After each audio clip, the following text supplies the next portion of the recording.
Hey, hope holders.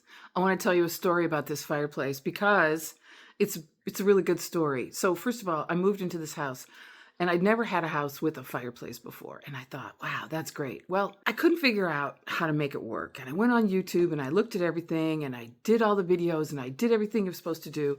I couldn't make it work. I couldn't figure it out. And I couldn't find the switch to turn it on. I'm telling you, every switch in the house was connected to a light and there just simply was no way to turn this fireplace on. And I was really disappointed. And it really stressed me out. Honestly, it really stressed me out because I wanted the fireplace. I wanted it to work. I felt like there was something wrong, that this fireplace didn't work. I felt like I was a failure, that I was renting a house where the fireplace didn't work. All these negative thoughts were going on in my head. So I went ahead, talked to my landlord. They go, yeah, call, get it fixed.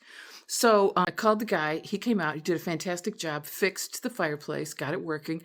But we still could not find the switch to turn it on the wall, right? We finally got the pilot light to come on, but we could not get the switch to work. Couldn't find a switch anywhere. Called the former tenants. They're like, it's on the wall near the kitchen. No, it's not. I don't know what they were talking about. I don't know how they got this fireplace to work, but we never could. So I'm like, all right, what's the workaround? He goes, put in a remote. I'm like, okay. So I called the landlord. Landlord says, fine, do it.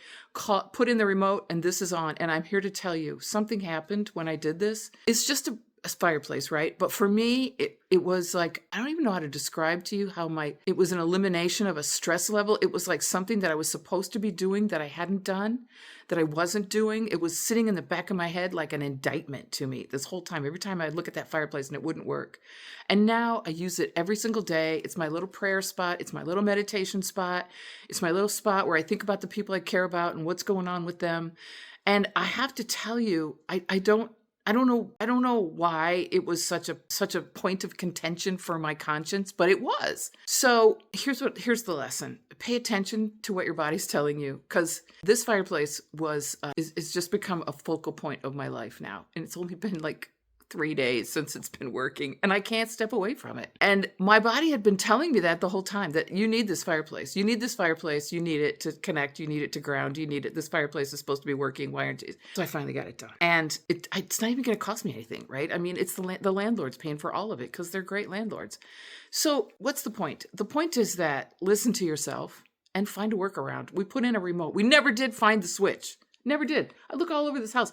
There is no flip and switch for this fireplace. I don't care what the former tenant says.